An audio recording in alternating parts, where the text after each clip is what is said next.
Good morning friends. आज हम लोग पढ़ेंगे इन्वायरमेंट साइंस। इन्वायरमेंट साइंस यानी कि पर्यावरण विज्ञान। आप लोग जानते हैं इसको, कहीं कहीं आप लोग को जो है मिल जाएगा, ये जो है ईवीएस के रूप में मिल जाएगा। ठीक है, ईवीएस के नाम से कहीं पूछा जाता है, कहीं कि आपको किसी बुक्स में मिल भी जाएंगे। आजकल जो बुक्स आने लगी उसमें ईवीएस के नाम से दिया जाता है, लेकिन इसको पर्यावरण विज्ञान भी कहते हैं। इन्वायरमेंट साइंस वही है। ठीक है, तो हम पहले कुछ नॉर्मल चीज़ों से शुरू करते हैं कि पर्यावरण विज्ञान होता क्या, इन्वायरमेंट साइंस होता क्या है, जिसमें से आपको लोग को अधिकतर चीज़ें इसमें पता होंगी। तो शुरू करते हैं हम पर्यावरण। ठीक है, जो आप जानते हैं, आप बहुत पहले से स्टार्टिंग से पढ़ते भी आ रहे हैं कि ये दो शब्दों से बना हुआ है। परिधन आवरण होता है। ठीक है, यानी कि ऐसी चीजें या फिर ऐसे एक सजीव के चारों तरफ जो घिरी होती हैं, जितनी सारी भी वस्तुएं होती हैं, जितनी सारी चीज विद्यमान होते हैं, वो सभी क्या होते हैं, पर्यावरण के अंतर्गत आते हैं।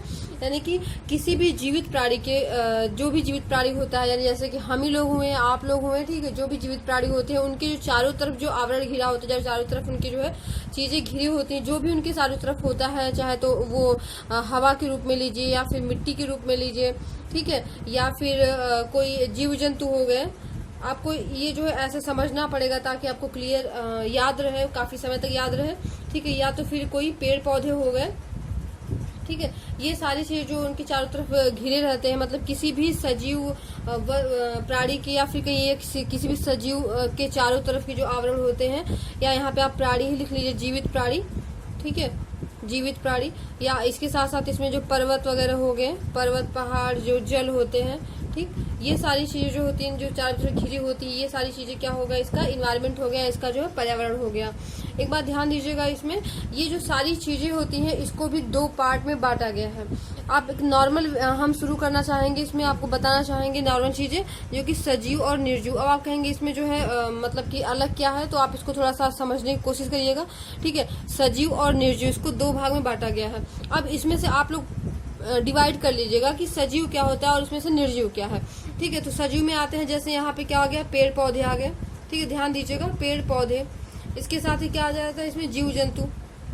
ठीक, जीव जंतु आ गए। और यहाँ पे हम आते हैं, इसको बांट लेते हैं, जैसे कि निर्जीव में क्या आ गया, हवा हो गया, फिर मिट्टी हो गया, यहाँ पे जल हो गया। ठीक, इसके साथ ही पर्वत पहाड़ जो भी मतलब यहाँ पे है, ये सारी चीजें हो गई। ठीक है, यहाँ पे ये सब जीव जंतु आ गए, पेड़ पौधे आ गए, यहाँ पे सूक्ष्म जीव वगैरह भी आ जाएंगे, जो भी सारी क्या होती है सजीव चीजें होती हैं, यहाँ पे आ गए। मतलब हम दो पार्ट में इसको डिवाइड कर लिए। अब देखिए, सजीव को हम क्या कहते हैं, इसमें कहते हैं लिविंग, इसको हम क्या बोलते हैं, लिविंग बोलते हैं। ठीक है, और यहाँ पे इसको क्या बोलते हैं, नॉन लिविंग। ठीक, यहाँ पे क्या बोलते हैं, इसको हम बोलते हैं नॉन लिविंग। ठीक, ये हो गया लिविंग, ये हो गया नॉन लिविंग। अब देखिए, इसके साथ साथ आपको कई सारी चीजें मिलेंगी, इसका कई सारा नाम मिलेगा, इसलिए मैंने आपको इसमें दो पार्ट में डिवाइड कर दिया है। अब देखिए, जो लिविंग है, इसको आप जो इन्वायरमेंट के रूप में देखेंगे, इन्वायरमेंटली आप ले जाएंगे, तो इसको हम क्या कहते हैं, इसको हम और क्या नाम देते हैं। देखिए, इसको हम कहते हैं, क्या कहेंगे, इसको हम बायोटिक कंपोनेंट कहेंगे। इसको क्या कहेंगे, बायोटिक कंपोनेंट कहेंगे। कहेंगे आपको ये जो है इन्वायरमेंट साइंस में इसको बायोटिक कंपोनेंट के ही रूप में मिलेगा, बायोटिक कंपोनेंट। और इसको हम क्या कहेंगे, निर्जीव को क्या कहेंगे, नॉन बायोटिक नहीं, ए बायोटिक कहते हैं। इसको हम क्या बोलते हैं, ए बायोटिक कहते हैं, ए बायोटिक कंपोनेंट कहते हैं, ए बायोटिक कंपोनेंट। इसको ए बायोटिक कंपोनेंट कहेंगे, इसको बायोटिक कंपोनेंट कहते हैं। ठीक है, और कहीं कहीं जो होता है, ये जो ए बायोटिक कंपोनेंट को भी फिजिकल बोलते हैं। क्या बोलते हैं, फिजिकल कंपोनेंट भी बोलते हैं, इसको फिजिकल कंपोनेंट भी बोलते हैं। ध्यान दीजिएगा, इतना सारा नाम है, इतने सारे नाम से पूछेगा, इसको क्या कहेंगे, नॉन लिविंग बोलेगा, ए बायोटिक कंपोनेंट बोलेगा, या फिजिकल कंपोनेंट बोलेगा। और इसमें क्या आता है, जो कि निर्जीव सारी चीजें होती है, वो सारी चीजें ए बायोटिक कंपोनेंट में हो जाएंगी। बायोटिक कंपोनेंट में या फिर लिविंग में क्या हो जाएगा, या फिर सजीव में क्या हो जाएगा, पेड़ पौधे हो गए, जीव जंतु, सूक्ष्म जीव, मतलब कि जो कि क्या होते हैं, जीवित होते हैं, जो सजीव होते हैं, जिसमें जान होती है, जो सांस लेते हैं, वो सारी चीजें क्या हो जाती है, इसमें सजीव में आ गई। अब देखिए, आपको एक सारी चीजें क्लियर हो गई होंगी कि यानी जो पर्यावरण होता है उसमें क्या क्या होता है, कि लिविंग होती है और नॉन लिविंग, या फिर कहीं बायोटिक कंपोनेंट होता है और ए बायोटिक कंपोनेंट से मिलकर बना होता है क्या, हमारा जो पर्यावरण होता है। ये सारी चीजें क्लियर हुई। अब देखिए, इसमें जो मृदा होता है, यानी कि जो मिट्टी होती है, इसको क्या कहते हैं, मृदा भी बोलते हैं, मृदा भी बोलते हैं ना, मृदा बोलते हैं। यानी इसको हम क्या कहेंगे, इसको हम किस में रखेंगे, स्थल मंडल में रखेंगे। देखिए, इसको किस पे रखेंगे, हम स्थल मंडल में रखेंगे। फिर हम आते हैं वायु की बात करते हैं, हवा की बात करते हैं। ठीक है, जो हवा होता है, ठीक, इसको हम किस में रखेंगे, इसको हम रखते हैं वायुमंडल में। देखिए इसको भी हम डिवाइड करते हैं, इसको भी हम डिवाइड करके पढ़ेंगे ताकि आप क्लियरली आप पूरा एक साथ आपको सबका आंसर मिल जाए, आपका कोई भी क्वेश्चन इन्वायरमेंट से छूटे ना। ठीक है, फिर हम आते हैं तीसरे में जल। ठीक, जो जल होता है, जल यानी वाटर, वाटर को हम किसमें करते हैं, जल मंडल में बांटते हैं। ठीक है, यानी कि 3 हो गया इसमें, यानी कि स्थल मंडल हो गया, वायुमंडल हो गया और जल मंडल हो गया। ठीक है, इतनी सारी बातें क्लियर हुई।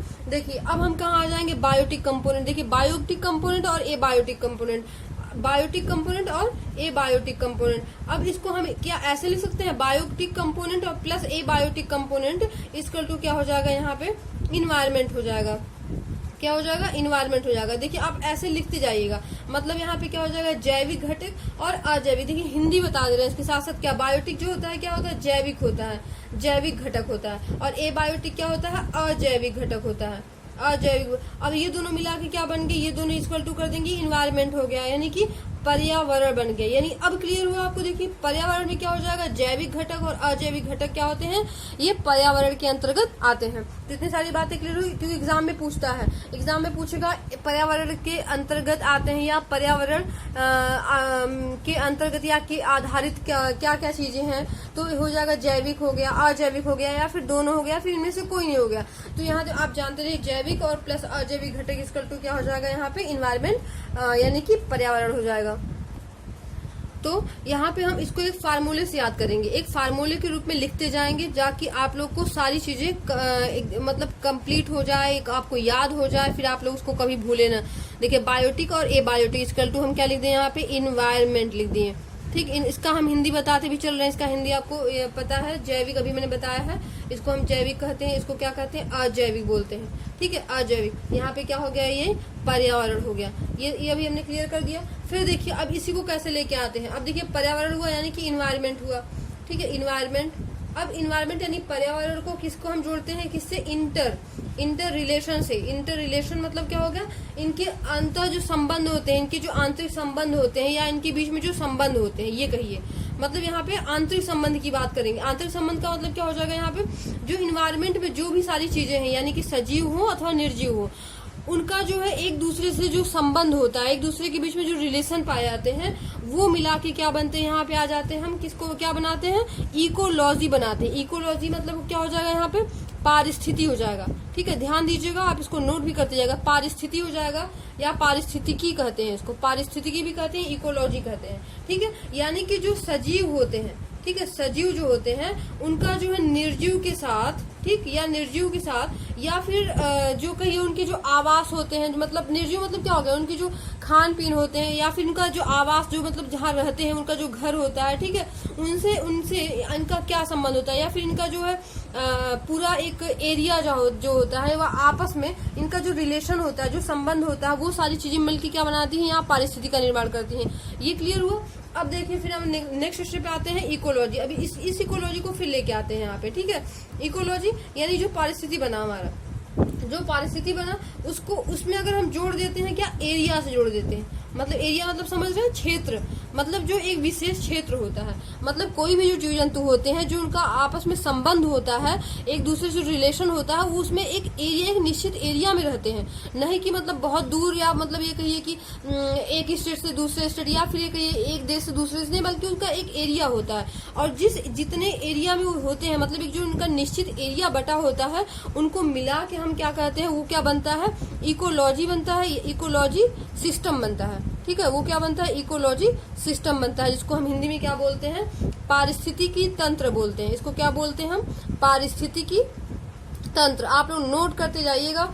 ठीक है, इसको पारिस्थितिक तंत्र बोलते हैं, या कहीं कहीं आप इसको क्या बोलते हैं, पारितंत्र भी बोलते हैं। क्या बोलते हैं इसको हम, पारितंत्र बोलते हैं। ठीक है, इकोलॉजी सिस्टम बोलते हैं, या तो फिर पारिस्थितिकी तंत्र बोलते हैं, या पारितंत्र बोलते हैं, और इकोसिस्टम भी बोलते हैं। ध्यान दीजिएगा, इकोसिस्टम भी बोलते हैं इसको। ठीक है, इकोसिस्टम भी बोलते हैं, ध्यान दीजिएगा, इकोसिस्टम भी बोलते हैं। ठीक है, ये इतना क्लियर हुआ। यानी कि जब हम बायोटिक और एबायोटिक को मिलाते इन्वायरमेंट बनता है। इन्वायरमेंट का जो आपस में संबंध होता है, इन्वायरमेंट में रहने वाले जो सजीव होते हैं, उनका जो अपने आवास से, निर्जीव चीजों से जो आपसे संबंध होता है, वो संबंध मिला के क्या बनता है, पारिस्थिति का निर्माण करते हैं। और जो पारिस्थितिकी होता है, जो उनका जो संबंध होता है, जो एक निश्चित एरिया में जो डिवाइड होता है, एक निश्चित उनका एरिया जो होता है, वो एरिया मिला के क्या बनता है, पारिस्थितिकी तंत्र का निर्माण करता है। यानी कि या फिर पारितंत्र, यानी कि इकोसिस्टम कह सकते हैं, या फिर इसको कहते हैं इकोलॉजी सिस्टम बोलते हैं। ठीक, इतनी सारी बातें क्लियर हुई। अब देखिए हम आते हैं इनकी इकोलॉजी पे आते हैं, आखिर इकोलॉजी क्या होता है। ठीक है, इकोलॉजी, अब थोड़ा सा इकोलॉजी के बारे में जान लेते हैं। इससे भी इम्पोर्टेंट शब्द पूछता है या कभी कभी पूछ लेता है, तो देखिए थोड़ा इसके बारे में आप नॉलेज रखिए। जो इकोलॉजी वर्ड होता है, जो शब्द होता है, इसको सबसे पहले जो है लाया किसने लाया है, रीटर महोदय ने लाया है। रीटर, ध्यान दीजिएगा, इसको लेके आए हैं कौन, रीटर महोदय लेके आए हैं। ठीक है, रीटर महोदय लेके आए हैं सबसे पहले जो इकोलॉजी शब्द होता है। लेकिन इसके साथ साथ आप ध्यान दीजिएगा, इसका जो है डीपली अध्ययन करने की बात आ गई, या फिर इनको परिभाषीकरण करने की बात आ गई, या फिर कहीं इनकी जन्मदाता की बात आ गई। तो अगर जन्मदाता की हम बात करते हैं तो इनका जन्मदाता कौन थे, या फिर ये जो पारिस्थितिक तंत्र की बात कही, या पारिस्थितिक को परिभाषित किया, इसको एक अध्ययन की श्रेणी में लेके आया, तो इनका नाम आता है अर्नेस्ट हैकल का नाम आता है। अर्नेस्ट न है, ये हैकल है, अर्नेस्ट हैकल महोदय हैं, जिन्होंने इसको क्या माना जाता है, पारिस्थितिक का क्या जन्मदाता माना जाता है, या फिर ये कहिए कि इन्होंने इसका विस्तृत अध्ययन किया और इसको जो है यहाँ इन्वायरमेंट साइंस के रूप में लाया, इसको रखा, जिसको ये जो है एक तरह से विस्तृत इसका क्षेत्र हुआ। तो इतनी सारी बातें क्लियर हुई। फिर हम उसके आगे आते हैं कि इकोलॉजी के अंतर्गत आता क्या है, इकोलॉजी आखिर है क्या। ठीक है, देखिए जो इकोलॉजी होता है, ठीक है, जो इकोलॉजी होता है, इसको हम फिर से शुरू करते हैं यहाँ से। जैसे इकोलॉजी होता है, इकोलॉजी को हम 2 पार्ट में डिवाइड किए हैं। इसको हम 2 पार्ट में डिवाइड करते हैं। कौन कौन से पार्ट है, एक है जलीय, क्या है, जलीय है। ठीक है, और सेकंड क्या है इसमें, स्थलीय है। ध्यान दीजिएगा, एक जलीय है, एक स्थलीय है, यानी इसको जलीय क्या बोलते हैं, एक्वेटिक बोलते हैं। यहाँ क्या हो जाएगा, एक्वेटिक हो जाएगा, और स्थलीय को क्या बोलते हैं, टेरिस्ट्रियल बोलते हैं, टेरिस्ट्रियल। ठीक है, टेरिस्ट्रियल बोलते हैं। ठीक, तो यानी जलीय हो गया इकोलॉजी और स्थलीय हो गया। अब देखिए जलीय के अंतर्गत क्या आ जाएगा, आप जल से समझ रहे हैं। ठीक है, जो जलीय जीव जंतु होते हैं, या फिर जो जल में रहने वाले जो जीव जंतु होते हैं, उनका जो भिन्न समुदाय होता है, मतलब जल में रहने वाले जो भी, जैसे कि अलग अलग तरह के होते हैं, जैसे कछुआ हो गया, सांप हो गया, मछली हो गई, मतलब अलग अलग समुदाय के हैं। ठीक है, या फिर उसमें जो पेड़ पौधे हो गए, इन सभी का जो समुदाय होता है, इन सबका जो अंतर संबंध होता है, इन अंतर संबंध को हम पढ़ते हैं। और साथ में उनका जो पर्यावरण होता है, मतलब उनको किस तरह का एनवायरनमेंट चाहिए, किस तरह के उनको वहाँ पे मतलब कैसा पानी हो, या फिर उनको कैसे ऑक्सीजन मतलब वहाँ पे जरूरत पड़ती है कि नहीं पड़ती है, किन किन जीव जंतु को पड़ती है, और फिर उसके लिए वो क्या करते हैं। ठीक है, या एक दूसरे के किस तरह से सहयोगी होते हैं वहाँ पे। तो ये सारी चीजें जो अध्ययन हम पढ़ते हैं वो जलीय जीव जंतु के अंतर्गत पढ़ते हैं। ठीक है, वैसे ही हम स्थलीय जीव जंतु के बारे में देखते हैं, तो जो मतलब स्थल पे रहने वाले जीव जंतु है। स्थल पे रहने का मतलब जो भी जितने भी जीव जंतु, जैसे कि हम लोग भी होते हैं, इसके साथ साथ जो और भी जानवर जीव जंतु और पाए जाते हैं जो स्थल पे, यानी जो भूमि पे, यानी जो मृदा में। ठीक है, उनका हम अध्ययन करते हैं। उनका विभिन्न समुदाय से जो अंतर संबंध होते हैं, मतलब एक दूसरे पे जो डिपेंडेंसी होती है। ऐसे हम अकेले तो जीवन यापन नहीं कर सकते ना, मतलब किसी न किसी जीव जंतु पे हम डिपेंड होते हैं खाने के लिए, या फिर और भी किसी अदर जो चीजों के लिए, अपने जो जीवन जो दैनिक दिनचर्या है उनके लिए, तो जो डिपेंड होते हैं, या फिर जो हमारा इन्वायरमेंट होता है, उन सभी का जो हम अध्ययन करते हैं वो क्या होता है, स्थलीय जो होता है, स्थलीय इकोलॉजी कहेंगे, या फिर टेरेस्ट्रियल इकोलॉजी कहेंगे। तो ये क्लियर हुआ इतना। इकोलॉजी क्या होता है, या इकोलॉजी सिस्टम क्या होता है, इकोलॉजी सिस्टम के अंतर्गत आते क्या है, या इसकी जन्मदाता कौन है, ये सारी चीजें आप पॉइंट नोट कर लीजिएगा। ठीक है, अब हम इसके आगे आते थोड़ा सा हम इसमें इंपॉर्टेंट चीज बता देते हैं, मतलब जैसे कि जो पर्यावरण होता है वो पर्यावरण कब मनाया जाता है, या फिर ये जो इम्पोर्टेंट इसमें, हाँ इसके आगे ये अभी तो ये आज स्टार्टिंग है, अभी तो आज इसका पहला दिन है। इसके साथ ही हम इसमें और भी इम्पोर्टेंट चीजें आपको लेके आते रहेंगे। इन्वायरमेंट जब तक आप पढ़ेंगे, जितना भी हम पढ़ाएंगे उसमें से उसके बाहर से कुछ भी ऐसा नहीं पूछेगा। इसके साथ साथ हम इम्पोर्टेंट क्वेश्चन भी सॉल्व करते रहेंगे। ठीक है, चलिए हम थोड़ा इन्वायरमेंट के बारे में जान लेते हैं। यानी कि इन्वायरमेंट जो डे होता है, मैंने इसके पहले वाले क्लासेस में बताया था। यदि आप लोग कोई नया होगा, नहीं देखा होगा, तो आप पिछले वीडियो में जाके देख लीजिएगा। थोड़ा सा मैंने बताया था कि जो हम मनाते हैं, पर्यावरण दिवस मनाते हैं, जब विश्व पर्यावरण दिवस मनाते हैं, कब मनाते हैं हम 5 जून को मनाते हैं। देखिए अभी जल्दी ही आया था 5 जून, उस दिन मनाते हैं। ठीक है, इसको कहीं कहीं जो इको डे भी बोलता है, ध्यान दीजिएगा, इको डे भी बोला जाता है। तो यह जो है 5 जून को मनाया जाता है। इसको ध्यान दीजिएगा, इसमें थोड़ा सा सारी चीजें बता देते हैं। इसको सर्वप्रथम कब इसको शुरू किया गया था, सर्वप्रथम इसे कब मनाया गया था, तो ये ध्यान दीजिएगा 5 जून 1900 कब मनाया गया था, 1974 में मनाया गया था, 5 जून 1974 में। और उस समय इसकी जो मेजबानी किया था, मतलब जो होस्ट के रूप में था, कौन था, वो संयुक्त राष्ट्र अमेरिका था। ठीक है, संयुक्त राष्ट्र अमेरिका था, यूएसए था, ठीक। और इसमें उस समय इसका जो क्या मेन थीम क्या रखी गई थी, मैंने बताया था इसके पहले वाले क्लास में कि इसकी थीम क्या थी, मतलब इस बार 2020 की थीम क्या है, ठीक है। तो इसकी थीम क्या, जो पहला, चूंकि देखिए पहला इंपॉर्टेंट होता है और जो करंट में चल रहा वो इम्पोर्टेंट होता है, आपका दो जो है काफी इंपॉर्टेंट होता है। तो इसमें थीम क्या थी, केवल एक दुनिया, इसकी थीम क्या थी, केवल एक दुनिया। जो पहली बार मनाया गया था, पहली बार जो इन्वायरमेंट यानी कि विश्व पर्यावरण दिवस मनाया गया था, उसका जो है थीम क्या था, केवल एक दुनिया। और इसका मेजबानी कौन किया था, यूएसए ने किया था, ठीक है। इतनी सारी बातें क्लियर हुई। जो 2020 में मनाया गया, मैंने आपको पिछले वीडियो में बताया था, उसको आप लोग देख लीजिएगा, उसको पढ़ लीजिएगा, कम से कम इसी बारे में आप लोग खोजेंगे तो सही, इसलिए हम नहीं बताएंगे इस वाली क्लास में, ठीक है। चलिए हम कुछ इंपॉर्टेंट क्वेश्चन सॉल्व कर लेते हैं। देखिए इसमें पहला क्वेश्चन पढ़ते हैं, खाद्य श्रृंखला के परस्पर समूह को कहा जाता है। खाद्य श्रृंखला के परस्पर समूह को कहा जाता है। अभी आप कहेंगे खाद्य श्रृंखला अभी बताया ही नहीं गया है, तो आप घबराइए मत, परेशान मत होइए। खाद्य श्रृंखला हम अगली क्लास में पढ़ाएंगे, इसके बाद वाली क्लास में पढ़ाएंगे। इसके साथ ही हम आपको बायोम पढ़ाने वाले हैं इसके अगले क्लास में, जो कि बहुत इंपॉर्टेंट टॉपिक है, ठीक है। तो ध्यान दीजिएगा, अगली बार जो इसका नेक्स्ट वीडियो आएगा ये इन्हीं पे आधारित होगा। तो अभी हम इसको सॉल्व कर लेते हैं। जो खाद्य श्रृंखला की बात किया गया वो इसके समूह को कहा जाता है। इसमें क्या होता है, जो आप जानते हैं कि इसमें प्रथम श्रेणी के उपभोक्ता होते हैं, द्वितीय श्रेणी के उपभोक्ता होते हैं, उसके पहले क्या होता है, इसमें जो उत्पादक होता है, फिर लास्ट में आप घटक होता है, सूक्ष्म जीव होते हैं, ठीक है। तो ये जो चक्र चलता है तो उसको हम क्या कहते हैं, खाद्य जाल कहते हैं। ध्यान दीजिएगा, इसका आंसर क्या हो जाएगा, वो खाद्य जाल। इसका हम डीपली जो है नेक्स्ट वीडियो में हम लोग क्लासेस का करेंगे, इसको हम पढ़ेंगे अच्छे से, ठीक है। नेक्स्ट क्वेश्चन पे आते हैं। इसमें क्या है, प्राथमिक स्तर पर शिक्षण की खेल विधि आधारित है। प्राथमिक स्तर पर शिक्षण की खेल विधि की बात की गई है, तो खेल विधि आधारित है। विकास के मनोविज्ञान के विकास की बात किया है, तो विकास बिल्कुल नहीं होगा, ठीक है। शिक्षण विधि के सिद्धांत, देखिए यहाँ पे शिक्षण विधि की बात की, चूंकि शिक्षण विधि ही एक है, तो यानी कि इसका ऑप्शन क्या हो जाएगा, सेकंड, शिक्षण विधि के सिद्धांत पर आधारित है। हम आते हैं नेक्स्ट, यानी कि विश्व ओजोन दिवस कब मनाया जाता है। देखिए विश्व ओजोन दिवस 16 सितंबर को मनाया जाता है। ध्यान दीजिएगा, 16 सितंबर को। यह जो किस लिए मनाया जाता है कि ताकि हम ओजोन जो परत है उसके हम अच्छी तरह से क्या करें, संरक्षण कर लें, उसका हम सेफ्टी, उसको हम बचाए रखें। देखिए इसके बारे में जो परत होती है, जो हमारे जो इन्वायरमेंट में जो हमारी परत पाई जाती है, इसके बारे में भी हम अगली क्लास में पढ़ेंगे, ठीक है।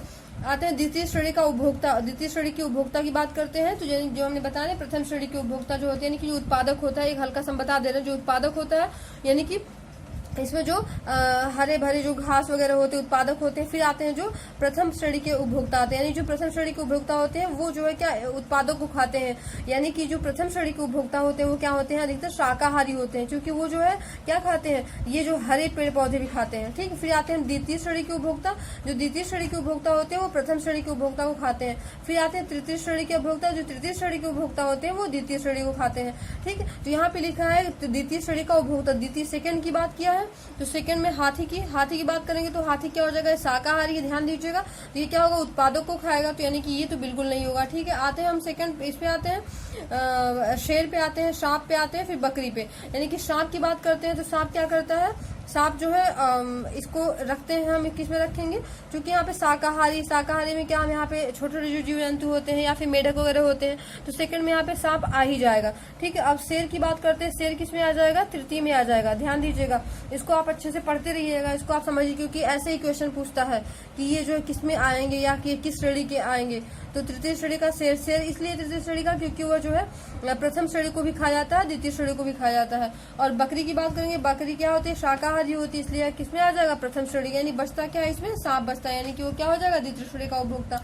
नेक्स्ट क्वेश्चन पे आते हैं, ध्वनि अथवा ध्वनि प्रदूषण मापा जाता है। ध्वनि अथवा ध्वनि प्रदूषण मापा जाता है किससे या किसमें, तो डेसीबल में नापा जाता है। जब भी देखो आप ध्यान दीजिएगा, पूछता है तो डेसीबल में मापा जाता है, ठीक है। आते हैं हम नेक्स्ट क्वेश्चन पे, पूरे विश्व में पर्यावरण सुरक्षा की देखभाल करता है। पूरे विश्व में, इसमें से मतलब जो इसमें कई सारी संस्था का नाम दिया था, तो मैंने पूरा नहीं लिखा है, उसमें ऑप्शन नहीं लिखा है, तो मेन हमने लिख लिया कि इसमें जो पर्यावरण सुरक्षा की जो संस्था की बात करते हैं वो यूनिप करता है। इसको हम मतलब शॉर्ट में पढ़ते हैं या यूनिप पढ़ते हैं, ये UNEP पढ़ते हैं। कहीं कहीं ये यूएन लिख के छोड़ देता है, केवल UN लिख के छोड़ देता है, तो आप इसको ध्यान दीजिएगा। यदि अगर ऑप्शन में ये रहता है, अगर ये नहीं रहता, समझ जाइए कि आप यूनिप यही है, ठीक है। इसका पूरा है यूनिप है, यानी कि यूनाइटेड नेशन इन्वायरमेंट प्रोग्राम।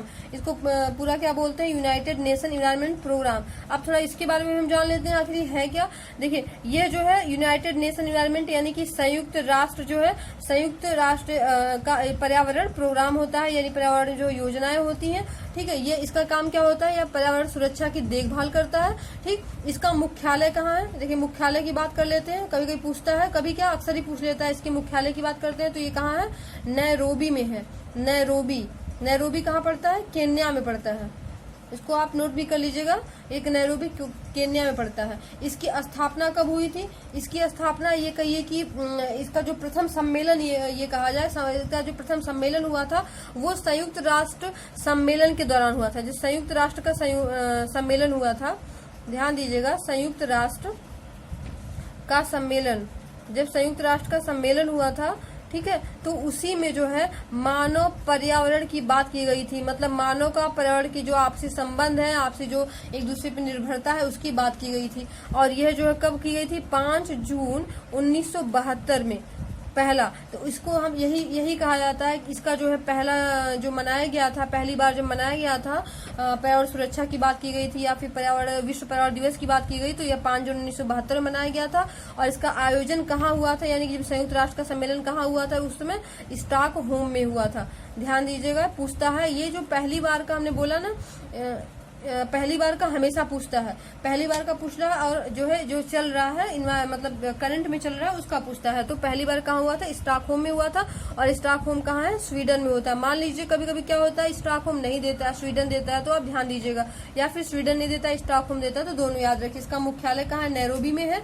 इसका पहली बार कहाँ इसको मनाया गया, 5 जून 1972 में। और संयुक्त राष्ट्र के सम्मेलन में मानव पर्यावरण के अंतर्गत उसको रखा गया था। फिर उसे मनाने, तब से हम लोग मनाने लगे हैं। और पहली बार इसको कहाँ मनाया गया था, स्टॉकहोम में, यानी इसका सम्मेलन कहाँ हुआ था, स्टॉकहोम यानी कि स्वीडन में हुआ था। तो ये सारे क्वेश्चन आपके क्लियर हो गए। इसके साथ ही हम अगले वीडियो में एनवायरनमेंट के बारे में हम और पढ़ेंगे और अच्छे अच्छे क्वेश्चन लेके आएंगे, ठीक है। तो आप लोग अच्छे से तैयारी करिए, अच्छे से मेहनत करिए, और इसके साथ ही अच्छे से पढ़ाई करिए, ठीक है। स्वस्थ रहिए, खुश रहिए, घरों में रहिए। Thank you.